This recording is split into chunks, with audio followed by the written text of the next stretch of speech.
Captain Mark with Riverside Marine, and we're going to do a virtual walkthrough delivery of your Bayliner VR5. Start with a trailer. It's made out of aluminum and stainless and plastic and galvanized steel and a bunch of other stuff. If you launch your boat into salty water, you're going to want to hose this trailer off. You got bottom paint, so I suspect you're going to leave the boat in the water for the season, but after you launch, hose the trailer off before you put it in storage so the salt doesn't have its way with your metals. And pay attention to your disc brakes. Stick the hose in there and get all the salt off of that, because the brakes rarely wear out, they usually corrode out, so just get the salt off, you'll be good. Okay, I mentioned brakes. You have brakes on this trailer, and they're called surge brakes. You don't have to do anything, you just drive and the brakes kind of work automatically. And the way it works is you've got a master cylinder full of brake fluid right here inside this rail, and this coupler that connects to your tow vehicle actually slides in and out. So as you're driving along and you slow down, this actually is pushed in like a brake pedal and actuates the brakes, and the trailer slows itself down.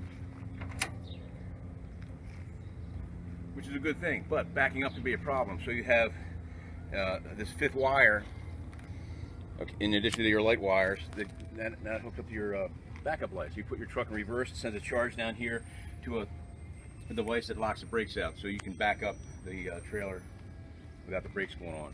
Now, if you don't have that fifth wire or something wrong with it, we have this little slug that we hold in here with a piece of tape. Okay, that keeps the brakes from actuating, so you can back the trailer up. This little pin here would live in here when you're hooked up to your tow vehicle to keep this from popping off. You've got these safety cables that come into play in the event this does fail, which is unusual, unlikely to happen, but if it did, you have the safety cables. Now, you have a third thing that can happen. Say this fails, the cables snap, you have this one last line of defense here. This cable also hooks to your tow vehicle, so the trailer breaks away, this gets pulled out, brakes go on, trailer slows down, it's not the end of the world. So that's your brake system. You have a swing away tongue on this trailer. You pull this pin out, which enables you to pull this pin out, and you buy yourself a couple feet of extra storage space by swinging this tongue out of the way. Now when you go to put it back together again, watch out, because you can cut all the wires and brake lines. Just watch what you're doing when you're putting the tongue back in place. Tie down, we'll get into this when we launch your boat, we'll show you how they work. And you've got a winch here, okay? It's a 2-speed winch. The handle comes off with this little thing. This axle goes right to the big gear, so that's your high speed, low torque setting. And this is one you're most likely to use. This is the slower speed, but has a lot more power to it, okay? Unload, load. And notice that the strap goes underneath this roller, okay? That keeps the boat firmly on the trailer. You don't want it to go over top of the roller. You could actually lose a boat in an emergency braking situation. You also have this cable here that connects to the bow eye for safety. Okay, now onto your boat. Your combined side lights right there, your red and green navigation lights. Business end, where the horn makes the noise, okay? You've got 2 bow cleats on this boat, one on either side. You've got 2 midship cleats, and actually you got 2 stern cleats, one on either side. This is your fuel fill. Opens like that, it's got a button on the bottom, okay? Your fuel fill is right here, got a button on the bottom, pops open. That's the vent for your fuel tank. This right here is a drain. You have drains on the deck, and that's where the water comes out. That's called a scupper. Okay, it's got a little flap on it, so if the wave hits the boat, it doesn't go squirting back up inside the boat. So it's like a one-way valve. This right here is a drain for a cooler that's on the other side of this bulkhead, built into the floor for the deck, and that's where the bilge pump discharges water from the bilge back out into the sea. Working our way aft, you have your swim ladder that has this retaining strap right there, and it comes down like so. Moving further around the back of the boat, way down there at the bottom where the water is dripping out is where this drain plug lives. So I'm going to put it in now because we're going to go for a boat ride.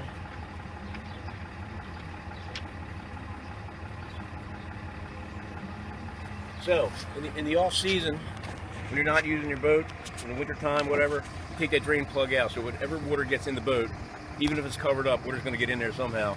It's got a place to drain out. You don't want the boat to fill with water. It's called sinking on land. Boat filled with water, engine damage, trailer damage, all kinds of bad things happen. So that comes out at the end of the season. Okay, this is your what they call the outdrive. You get the skeg, you get the gearbox here. Here's where water comes into the engine, okay, to keep it cool. There's a pump up here, pulls water out of the sea, pushes it up to the engine, cools the engine, and it discharges again out around here somewhere. Don't run the engine out of the water. You'll burn the pump up, and then you'll burn the engine up. So if you did run it out of the water, you put a device over there that feeds water into the engine to keep it cool. You've got a couple things here. This right here is made out of zinc mostly, and so is this. And there's another one bolted to the bracket, okay? And there's another one right here. A lot of zincs on this boat, okay?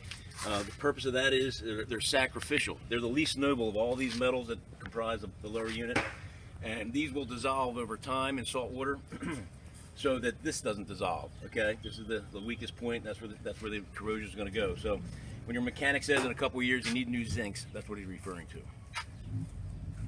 Okay, we're up on your boat, and let's go around and check everything out. So this is your all-around 360-degree visibility white navigation light and anchor light. Okay, it's really tall because it has to reach over top of your bimini top. You don't want to leave that up unless you need it, because it's right by the swim platform and ladder, and people will grab it as a handhold and it'll break if they do that. So it comes out, put it away, but the way it goes in is you have this screw here, okay, that acts as a key, and you've got a slot facing aft. You just line the screw up with a slot, it goes right in and it will work just fine. Now it's pretty long, it's hard to put away, so they added this fold-up provision here. Unscrew this, fold it in half, and then you have, this has a slot in it and that has a key in it, so you just match them up and put it away. So we'll put it away in a minute. First I want to show you a couple other things. So you have your platform back here, sun pad, whatever you want to call it, and your entrance door here. So this door has a little piece of starboard on it, so you can set it up and make it a more comfortable place to lie out in the sun. And underneath the deck here, I mentioned before, you have a cooler, and that cooler drains overboard, so if you're going fishing, that's where the fish goes. Don't put them in any other cooler on the boat, because the main cooler drains to the bilge. You don't want the fish juice down in your bilge.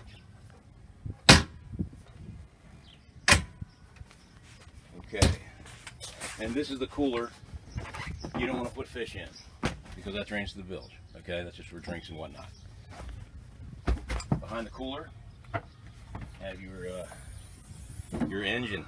Look at that. Couple of features here. That's the pump, or the reservoir for your power steering pump. That is the outdrive lubrication, and you have if you look closely at it, you can see it's got a minimum line and a maximum line for lubricant. You ought to get a small bottle of the lubricant for that, because if it falls down to the minimum line, you want to replace it. Okay, pretty important. The lower unit does consume a little bit of oil, so keep an eye on that. This is where you check your oil. Okay, it's yellow, and that's where you put the oil if you need some. It's yellow also. That's your oil filter there. Way down here, you have a gas tank, and you have a line coming out of the gas tank. If you follow that line, it'll lead to where the fuel filter is. Back in the corner, you've got your outdrive trim pump. Makes the outdrive go up and down, and it's got a yellow cap on it as well. It looks like it's half full of fluid, which is correct when the lower unit is up. Now this is the key to turn your battery on. Okay, it lives in here. You turn it down like that. Now the battery is on. You hear somebody lift the blower switch on. Now the battery's off.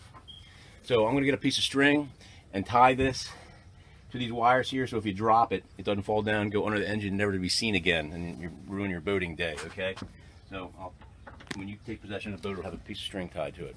Now this, your all-around white light, lives in this cavity here. When you open the door up, you'll see it. It's got a couple retaining clips. Also, your table and the pole for your table store away down there as well. Okay, the care and feeding of your motor. Okay, you check the oil, you find out you need to add oil, you want to have a bottle of this handy. Okay, that's the Mercury Spec oil. All right, leave it in the boat, leave it in your dock box, just have it where you can get to it if you need it. And fuel. These engines are really reliable. They run, as long as you maintain them, they'll run for a long time. It's fuel injected. You have to take care of your fuel to ensure proper function of the engine, and by that I mean you need to stabilize your fuel. This is one product you can put in there. There's Stable, there's Seafoam, there's a Startron, there's lots of different products you can put in your fuel every time you get gas, because fuel does not last forever. In fact, it degrades from the day it's formulated, and over a couple months period, especially in a marine environment, the gas can absorb water and wreak all kinds of havoc in your motor. So just stabilize your fuel every time. Okay, let's look at some of the features of your boat. Storage seems to be everywhere on this model. Okay, under this hatch cover right here, under here. Actually, this seat back, you can have it as a conventional passenger seat. You can make it a backward-facing passenger seat, or you can move it all the way down to have a bench. This right here is your safety gear bag. We provide one of them for every new boat. You get 4 adult life preservers in there. You have a throw cushion, you have flares, you have a fire extinguisher, and you have a couple of dock lines.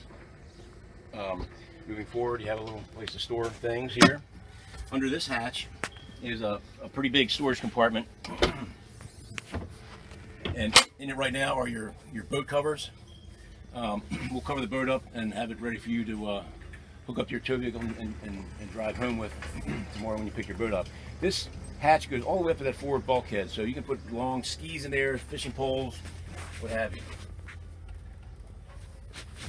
Okay, moving forward, you've got storage on either side under the seats here, and directly forward you have your anchor well. Okay, so you have an anchor in there and 100 feet of anchor road. You don't have any chain, so you might want to add some chain to that so you can the anchor will fix to the bottom a lot better if you have chain between the anchor road and the anchor. Okay, also even more storage here. You've got a couple of pieces of upholstery that fits in here, okay, to make the whole front a sun pad. Your driver's seat or helm seat has this bolster on it, so you can sit down, you can stand up, or you can sit up. Okay, you have this little wheel here. If you turn it counterclockwise, it loosens the seat up so you can move it forward and backwards or swivel it. Okay, and when you get it into the position you want, it's a good idea to tighten this wheel back up again so the seat doesn't flop around on you. Now, the helm position. First things first, safety lanyard. It's got this little loop on it. Okay, this little loop goes in here. Okay, you have the run and off position on the switch. Loop goes in there and you put it back in the run position. So imagine you're going down the bay and you hit a big wave and you get knocked off the helm station or thrown out of the boat entirely. Engine turns off. Safety feature. You use this if you're in the boat by yourself or with people that don't know anything about boats. If the motor doesn't start, first thing you check, make sure this is in the run position. It happens all the time. You get phone calls and the boat won't start, and it's merely that switch. The steering wheel articulates like that. Okay. This is the blower switch. That is, it's got a fan in the engine compartment that would remove any fumes that might accumulate in there and could cause an explosion. Okay. So they say you're supposed to run this for 4 minutes before you start the engine. You probably should. Okay. Your bilge pump switch. Okay, it's a 2-position switch. It's either on standby or it's on. Okay, and standby mean it's got a float switch associated with it that is wired directly to the battery. So even if the battery's turned off, the bilge pump will operate in the automatic mode. So you get water in your bilge, it'll kick in, pump the water over the side. This, I'm not sure what this does, if anything. Probably nothing. Okay, that's for like a step light or courtesy lights. Over on the starboard side, you have your anchor light. That's that all-around white. If you're anchored to the bottom, you turn that on so other boats can see you. And the running lights, turn that on. That illuminates the all-around white once again, and your red and green up forward. Then you have your horn, which you have to have. turn the battery on. Stereo system turns on with this button right here. These are nice stereos. They're waterproof. They sound good, and it's got a lot of different features. You access the features by hitting that thing. Looks like a window pane, and I come up with a weather band, WB. And around here we listen to 162.400 megahertz. So I already dialed it in. So now you get NOAA weather radio at your fingertips there. You hit the window button again. You get Bluetooth mode. You can pair a device to this stereo and play music on your device. Hit the window thing again, you get auxiliary in, so you got auxiliary ports right here. Hit it again, you have AM, and now you're back to FM.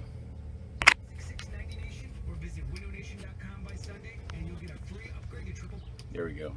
Alright, so key switch right here. Engine starts much like a car. You get a speedometer here, you have a battery condition. Okay, I turn the key on, I hear that little alarm test. Battery condition, your fuel, your engine trim, your tachometer, engine temperature, and oil pressure, and depth finder. So you're fully equipped with a full set of gauges. I'll show you how easy it is to put up. So just unwind the straps. First you take the boot off. Unwind the straps and just grab the straps and walk forward. Like so, and fasten them in. Both sides. That side also. You can drive all over the country with the Bimini put away and the boot on it. Don't trailer with the Bimini deployed. If you go over 40 miles an hour, you'll damage it.